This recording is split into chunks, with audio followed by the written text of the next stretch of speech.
The smell hit me before I even reached the shoreline. A sharp, stinging chemical bite to the nose that made my eyes water and my stomach churn. I broke into a run as I spotted dozens of fish floating motionless on the surface of the lake. My lake. The lake I had spent months restoring, restocking, and protecting. Children screamed as they scrambled away from the dock, pointing at the white film spreading like a ghost across the water. I nearly slipped on the wet boards as I reached the edge and dipped my hand into the lake. Bleach. Pure, undiluted bleach. I couldn't believe it. But when I checked the hidden wildlife cam I'd installed near the shoreline, the footage made my heart stop and my fists clench. There she was, Karen, president of the HOA, in her wide-brimmed hat and power-walking sneakers, dumping jug after jug of bleach into the lake like she was seasoning a pot of soup. Behind her, 2 board members were laughing and filming the whole thing on their phones like it was a prank. That wasn't a prank. That was chemical vandalism. That was a felony. And that was the moment they picked a fight with the wrong fisherman. It all started because I had turned a forgotten corner of the neighborhood lake into a thriving little fishing spot. I wasn't trying to make a scene. I just loved fishing, and the lake had potential. It used to be a dumping ground for trash and broken furniture until I cleaned it up with the help of some local veterans and a few teenagers from the community center. We built benches, planted some cattails, added signs about catch and release and safe baiting practices. Before long, kids were learning to fish, veterans were coming out of their shells, and families who hadn't visited the lake in years were gathering again. But apparently, the noise of laughter and the sight of people having fun offended the sacred brunch vibes of the HOA, particularly Karen. Karen had made her disdain clear from the start. First came the fake citations. One morning I found a bright orange sticker on my truck saying I was illegally parked. I wasn't. Then she started placing lawn signs around the dock that read "No fishing allowed by HOA order." I took them down. She put up more. I checked the local bylaws and confirmed she had no authority over this portion of the lake. It was technically designated as public access due to a county preservation grant. I even showed her the paperwork.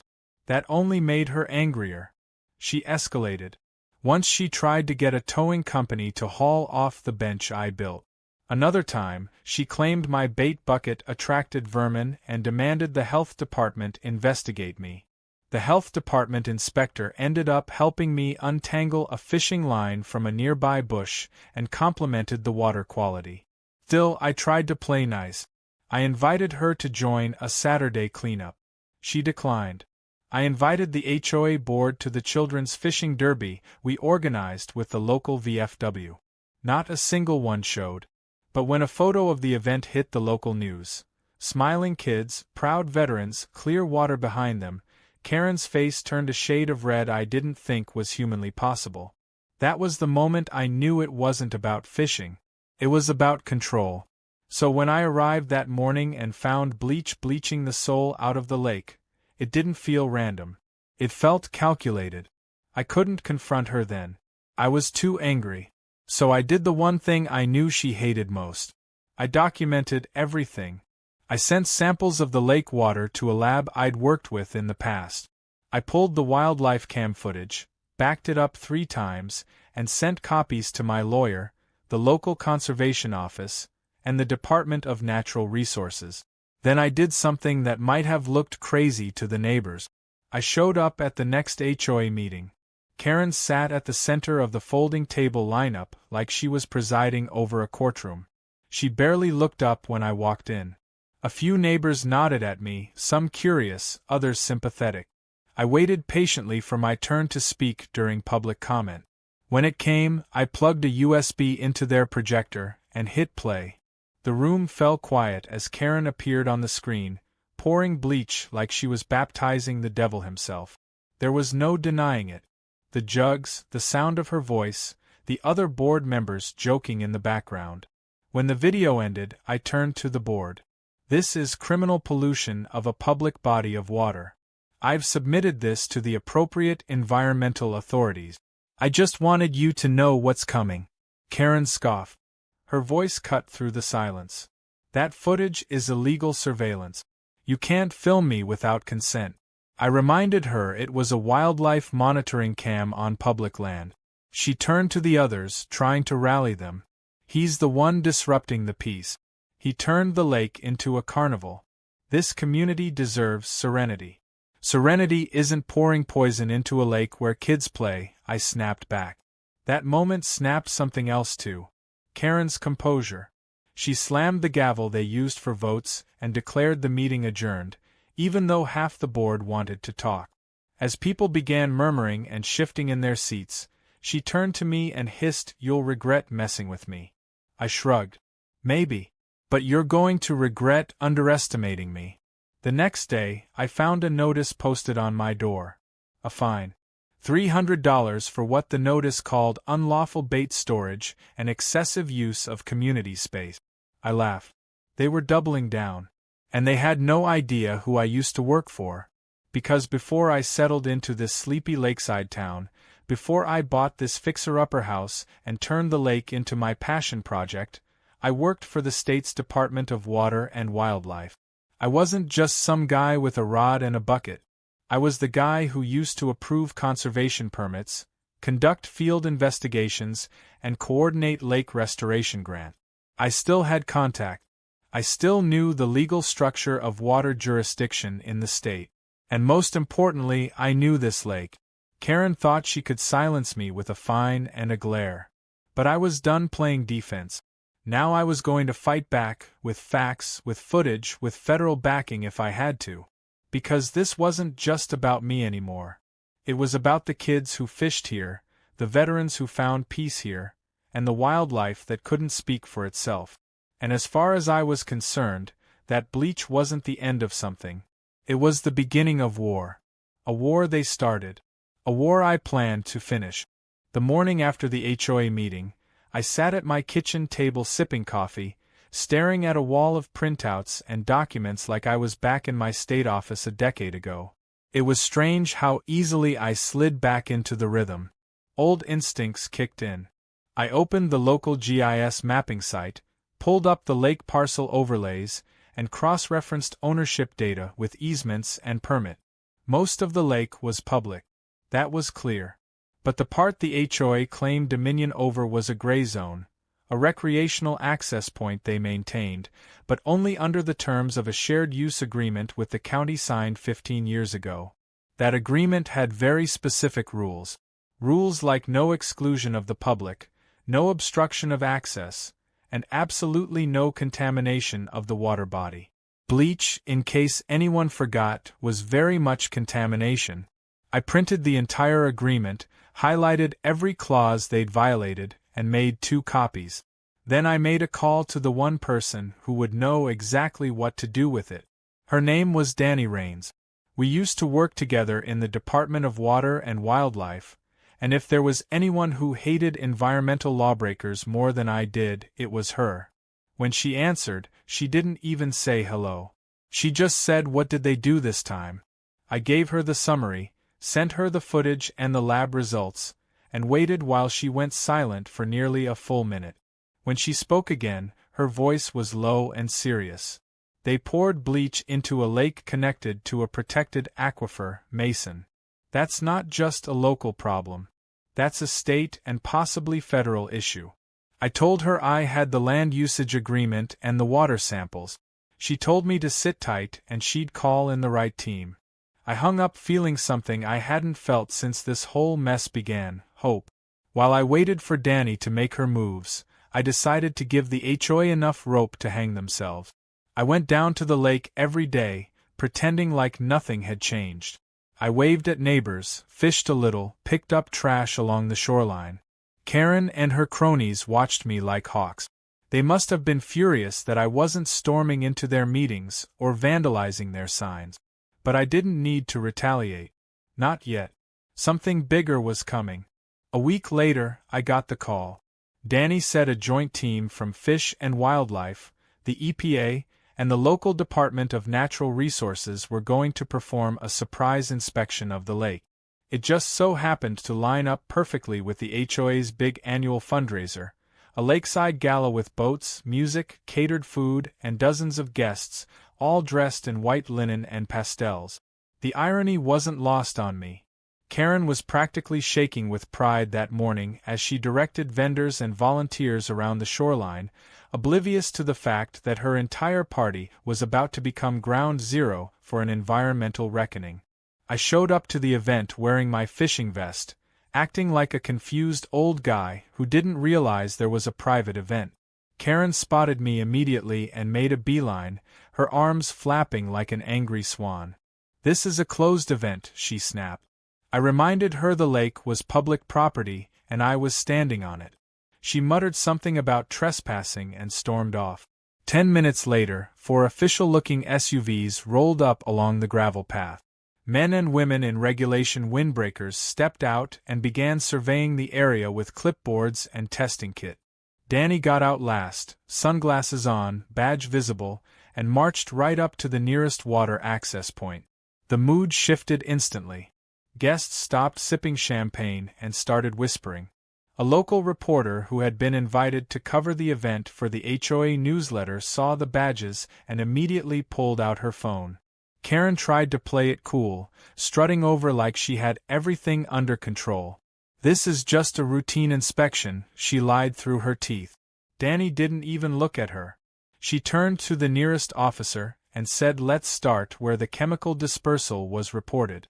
When they pulled out a sample jar and scooped water near the dock, a thin white film floated visibly on the surface. That was the moment Karen realized she had lost control of the narrative. Over the next hour, the inspection team tested several locations, questioned guests and board members, and took photos of the dead fish remains that still littered the nearby reed. At one point, they opened a panel on the HOA's irrigation pump station and found residue consistent with household cleaning product. The EPA rep nodded grimly and wrote something on a form. Karen tried to interrupt, insisting that the bleach had been for sidewalk cleaning and the spill had been accidental. Danny looked her square in the face and said your entire board was recorded intentionally pouring bleach directly into the lake. That's not an accident. That's criminal negligence. By the end of the day, the fundraiser had turned into a PR disaster. Guests were leaving in droves, the caterers were demanding early payment, and the HOA's white party looked like a crime scene. I sat on a bench nearby, tossing a line into the water and smiling quietly to myself. As Danny walked past me on her way out, she paused just long enough to say, "This is going to get worse for them before it gets better." I nodded. Good. The very next morning, a cease and desist notice was posted at every entrance to the lake. Recreational use suspended pending environmental investigation. Karen's reaction was exactly what you'd expect. She went online and posted a 30-minute Facebook rant claiming government overreach, personal harassment, and a conspiracy orchestrated by a fisherman with a vendetta. Her loyal followers, mostly a group of lawn-obsessed retirees, rallied in the comments. But the damage was already done. The local paper published a story titled "Bleachgate at Briar Lake" with my footage as the featured banner video. The headline alone had the whole town talking. Karen called for an emergency HOA meeting, which I wasn't invited to, but I heard all about it from neighbors who were. Screaming matches, resignations, one board member crying in the parking lot. And the best part? The HOA's insurance provider got wind of the investigation and froze their liability coverage until the environmental review concluded. That meant any legal fees, fines, or damages would come directly out of the HOA's operating budget. In other words, the residents' own dues would fund Karen's bleach crusade fallout. Later that week, a state conservation biologist gave a press conference at the lake. She confirmed that the bleach had disrupted the aquatic ecosystem and posed a risk to nearby groundwater reserve. Temporary fencing would go up. Restoration efforts would begin. And the HOA's permit to manage any portion of the lake was officially suspended pending review. One of the local fishermen, an older man who'd fought in Vietnam, stood nearby with tears in his eyes. I caught his gaze. He gave me a slow, grateful nod. That meant more to me than anything else. Karen avoided me after that. If we crossed paths near the mailbox or the corner store, she'd turn and walk the other way. But the damage was done. Her reputation was crumbling, and the evidence was still being reviewed by state and federal teams. And I was just getting started. Because I knew what was buried under that lake. I knew the old records, the expired sewage lines, the forgotten infrastructure. And I had a feeling that once the restoration crews started draining parts of it, they'd find a lot more than just bleach. This wasn't the end of the fight. It was the part where the tide turned. For them, it was a nightmare. For me, it was just another day doing what I was born to do, protect the water, and make sure no one got away with poisoning it. The first official order came in the form of a laminated red notice, zip-tied to the main dock post, flapping in the breeze like a warning flag. It read, "All lake use suspended. Environmental contamination under investigation. Do not fish, swim, or enter water." Below that were the signatures of the state's Department of Natural Resources, the EPA, and the local conservation agency. The notice did more than restrict lake access. It declared, in public view, that something serious had happened here, something bad enough to warrant state involvement. But the real storm didn't start until the cease and desist was followed by a second action, a temporary revocation of the HOA's recreational land use rights, which stripped them of any formal say over the lake. Karen's reaction was the emotional equivalent of a power grid exploding. First, she tried denial, claiming the footage had been doctored. She told residents that I had staged the video using actors and fake jugs filled with water. When that didn't gain traction, because, frankly, her voice was crystal clear in the footage, saying "dump it all in, I want this place empty by morning," she moved to victim mode. She claimed I was harassing her and filed for a restraining order, using screenshots from my own security cameras as evidence. The irony would have been hilarious if it weren't so maddening. She even tried to argue that I lurked near the lake every day like a predator, as if a guy picking up trash and casting a fishing line was somehow a public threat. Luckily, I had documented everything. Every lake visit, every interaction, every video file time-stamped and GPS locked. My attorney, a no-nonsense woman named Cheryl who had dealt with HOA madness before, showed up at the restraining order hearing with a thick folder and a flash drive. Karen arrived wearing pearls and tears, clutching tissues and delivering a soap opera-worthy performance to the judge.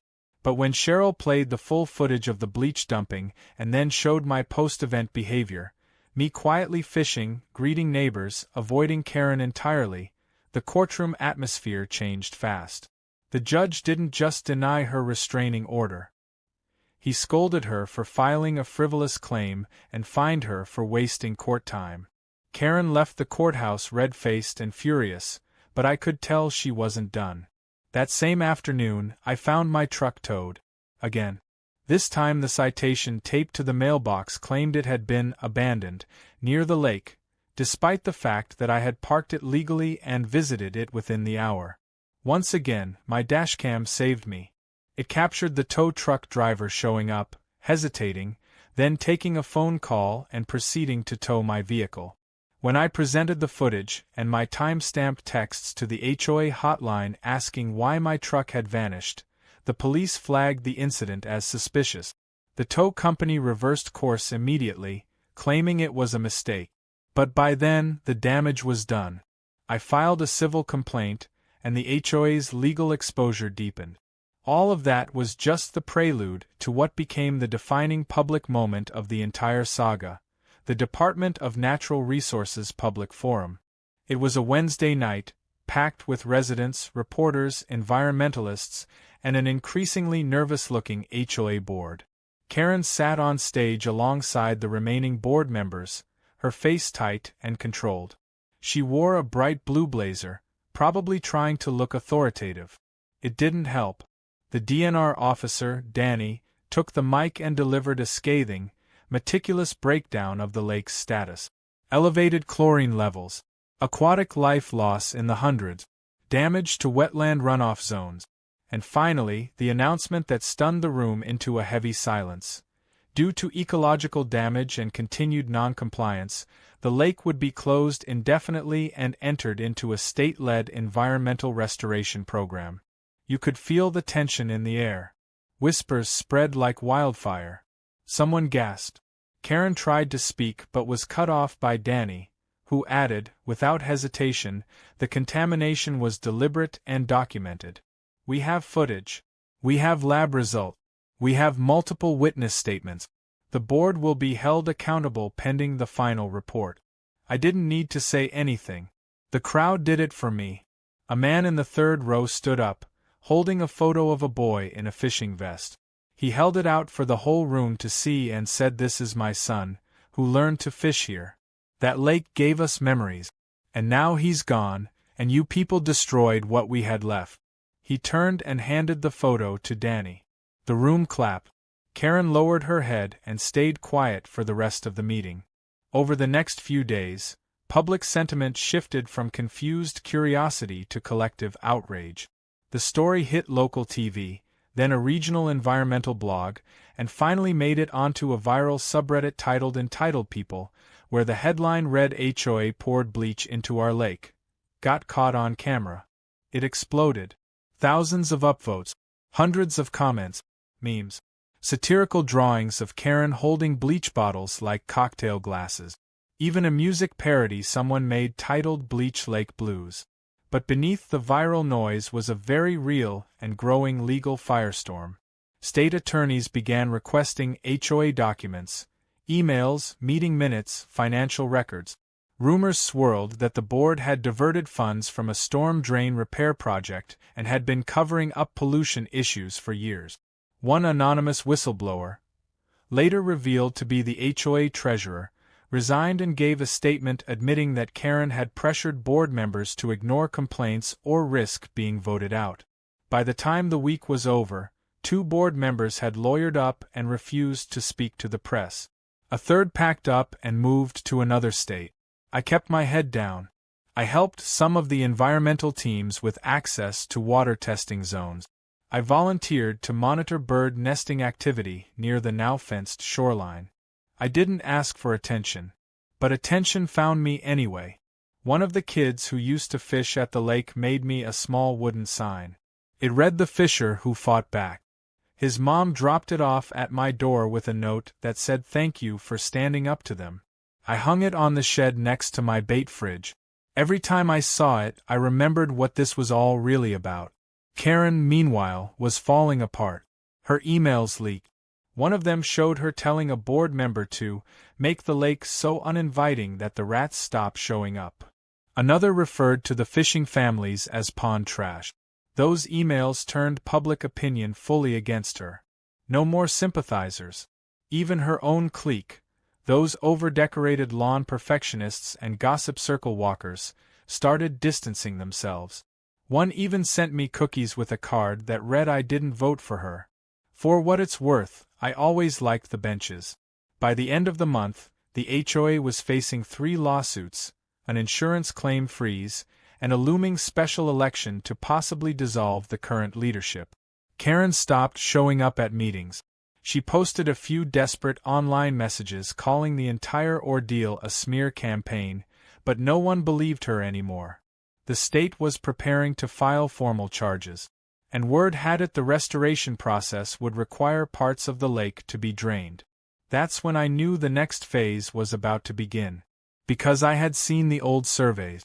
I knew where the buried pipes ran, where runoff lines hadn't been capped properly, where hidden trash deposits from decades ago still.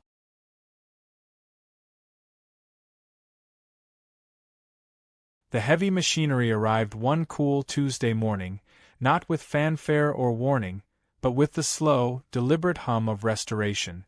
Flatbed trucks, fencing, mobile labs, and a dredging crew began the delicate process of draining the lake section by section. Word spread quickly through the neighborhood that the water level would be lowered by at least 8 feet in the first stage. I stood at the edge as the pumps started, watching the swirl of sediment rise and settle again, knowing that the surface beauty had hidden years of neglect, secrets, and rot. For all Karen's obsession with aesthetics, The lake had become a ticking environmental bomb under her watch. And now, every inch of it was being peeled back like a rotten onion. By the third day, the lake had receded enough to expose the floor beneath the fishing dock. What emerged was worse than I expected. Mangled rebar, rusting metal chairs, broken fencing sections, discarded shopping carts, and a long cracked PVC pipe that was still dripping some unknown gray sludge into the waterline. It didn't take long for the EPA to cordon off the area. A camera crew from a local news station filmed the cleanup effort and captured the moment an inspector held up a corroded stormwater bypass valve that hadn't been operational in years. According to records, the HOA was supposed to inspect and maintain it annually. They hadn't touched it in a decade. Each new discovery peeled back another layer of their negligence. The most damning evidence came 2 weeks in. As the southern edge of the lake floor dried and crews began digging around the oldest irrigation lines, they uncovered a makeshift sewage drain that had been rigged to a community restroom near the pavilion. It had been leaking for years. What the HOA had once blamed on natural algae blooms and duck waste was now revealed to be human waste from an unreported pipe crack. The moment that footage aired on the evening news, the story shifted from neighborhood dispute to full-blown environmental scandal. The public response was instant. Petitions flew across local forums calling for the HOA's dissolution.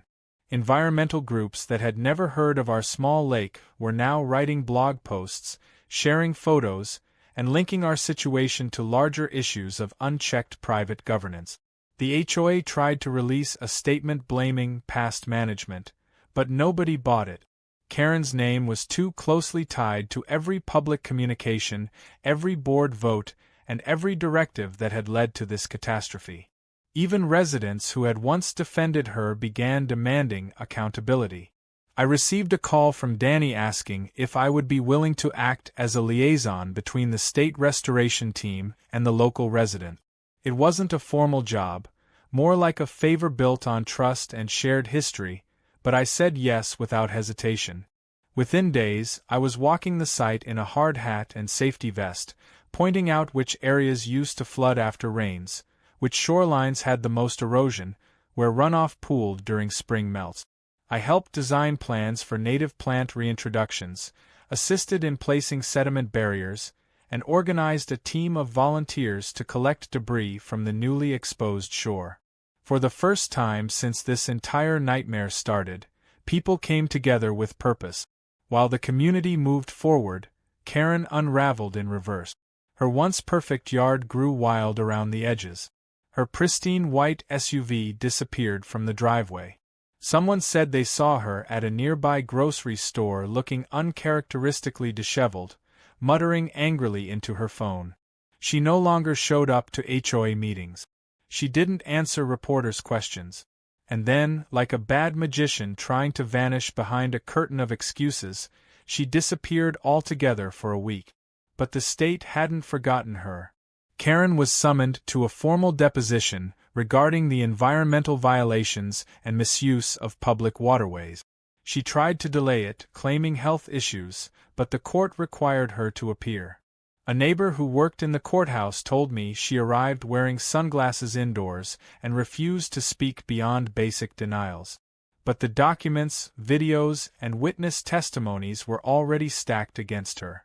A civil environmental fine was filed against her directly for intentional contamination. Her legal team scrambled, but the judge was unimpressed. One line from the hearing was printed in the next day's paper. Just because you're president of an HOA doesn't make you queen of a lake.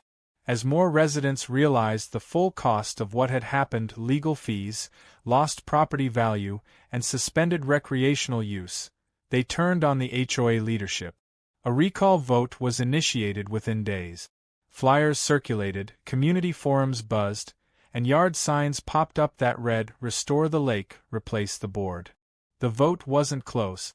Of the 217 households eligible to participate, 193 voted to remove the entire board. Karen and her allies were out. Just like that. The HOA office was shuttered for the time being, and a temporary committee was formed. Several residents asked me to join, but I declined. I didn't want to run anything. I just wanted to fish in peace again. Still, I helped guide the transition by providing documents, historical maintenance logs I'd saved over the years, and suggestions for bylaws that would prevent this kind of disaster from happening again. Karen's home, once the centerpiece of the Lakeside Drive, fell into foreclosure 2 months later. Turns out, she'd leveraged a private loan against the property to pay for legal defense, and had defaulted. The house was bought at auction by a local developer, who gutted it and converted it into a welcome center and ecological education hub.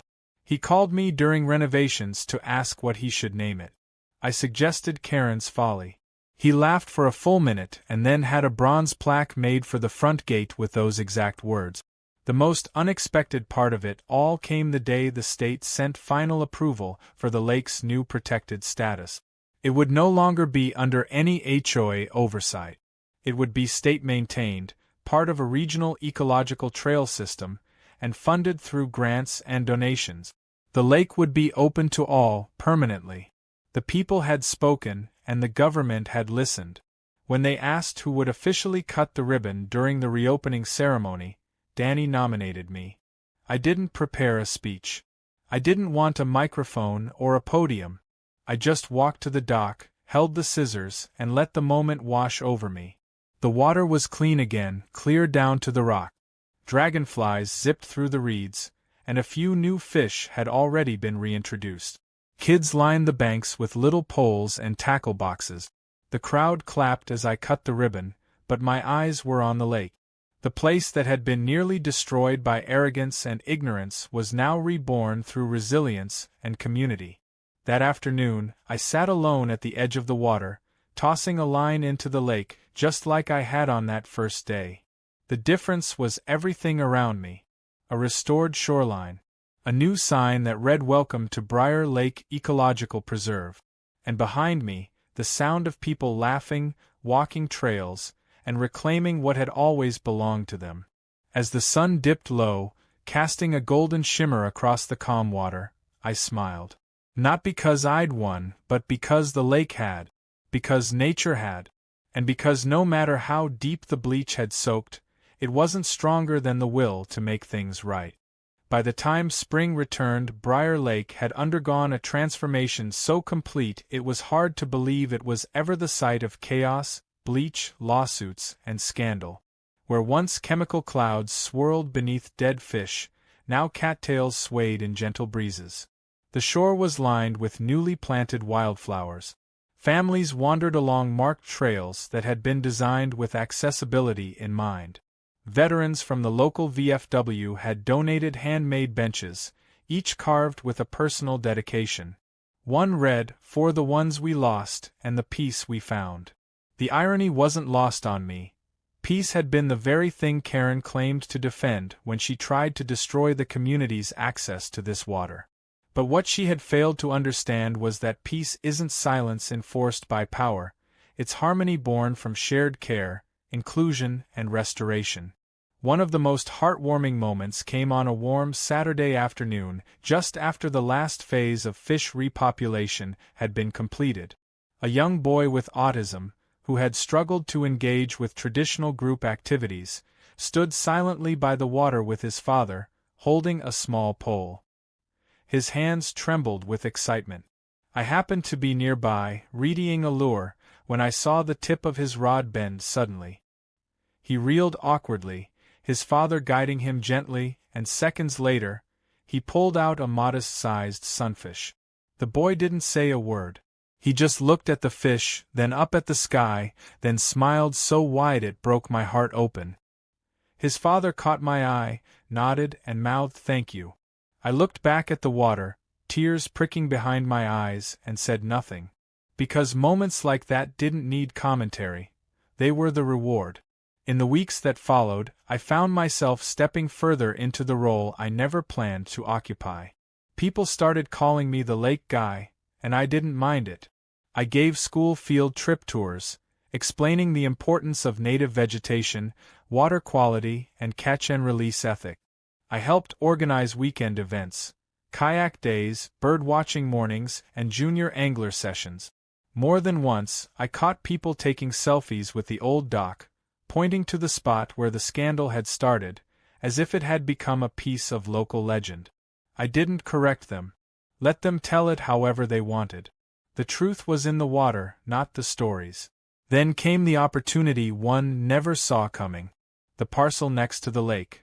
The one Karen had lived in, the one she'd fled from as her empire collapsed, had officially gone up for sale after the developer completed his renovations. It wasn't cheap, but I had been saving for years, and after everything that had happened, it felt symbolic. I put in a bid. A week later, it was mine. The house had been gutted and rebuilt, the old faux marble columns replaced with natural wood, the security cameras swapped for large, inviting windows, and the back patio opened into a garden space overlooking the lake. But the most important feature was the sign out front. Karen's Folly, etched in brass, polished to a shine, and mounted beneath the flag of the State Wildlife Department. I turned the building into a community space. The first room served as a welcome center and environmental education hub. The second became a lending library with nature books and fishing guide. The third held a small office with photos on the wall, of the cleanup, of the kids fishing, of the community coming together. I didn't include a single photo of Karen or the Bleach event. This wasn't about her anymore. It was about what came after her. The rebirth. The healing. To everyone's surprise, Karen never returned. Rumors swirled that she'd relocated out of state under a different name and was working at a bait and tackle shop in a strip mall near a river she had no say over. One of the reporters who had followed the story said she'd seen Karen once, arguing with a teenage cashier over a return policy for a cooler. I didn't need to verify it. The image was enough. The queen of the HOA reduced to disputes over iceboxes and minnow jars. Somehow, that seemed like justice enough. What stayed with me most wasn't her downfall but the quiet, meaningful moments that came afterward. Like the retired biologist who brought her grandchildren to see the frogs nesting near the new reed beds. Or the high school student who painted a mural of lake wildlife on the old restroom wall, covering the cracked concrete with her vision of a better, wilder place. Or the elderly couple who told me they'd come to the lake every Sunday for 30 years but stopped during the HOA rain. Now they were back with sandwiches, folding chairs, and stories to tell. One day, while walking the trail that circled the entire lake, I came across a group of children building a fort out of sticks and bark near the trees.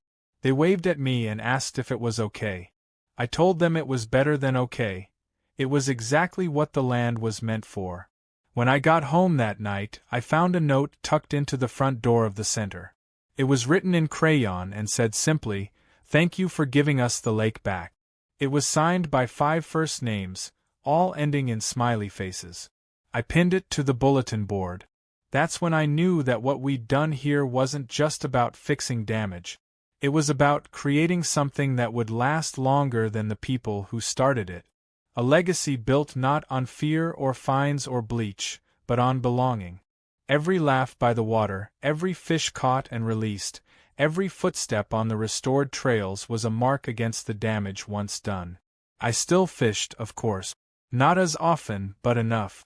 And every time I cast a line into that lake, I felt the echoes of what it had survived. I remembered the first morning I found the water poisoned, and how hopeless it had felt. I remembered standing in front of Karen and her smug board, knowing they thought they'd won. And then I remembered every single day since when the community proved them wrong. Some fights start small.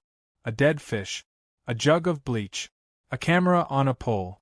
But when they strike something sacred, something that connects people to nature and each other, they can trigger something powerful. The people don't always rise up. But when they do, they rise together. That's what Briar Lake had become. Not just a body of water, but a symbol of what happens when a community refuses to be poisoned, literally and figuratively. The final photo on the wall of the education center was taken during the official dedication ceremony. In it, I stood beside Danny and a group of residents, all smiling, all facing forward, the lake shimmering behind us. Above our heads was a carved wooden banner made by one of the veterans. It read, "This land heals." And we let it. I never added a plaque explaining the story. I figured if someone was curious enough, they'd ask. Or maybe, just maybe, they'd figure it out by watching the way the community acted. The way they laughed near the water. The way they respected the trails. The way they taught their kids to release what they caught. Because in the end, it wasn't about revenge. It wasn't even about justice. It was about the simple truth that some things are worth protecting, not with anger or authority, but with love, persistence, and a rod in hand, standing quietly on the shore, ready to cast again.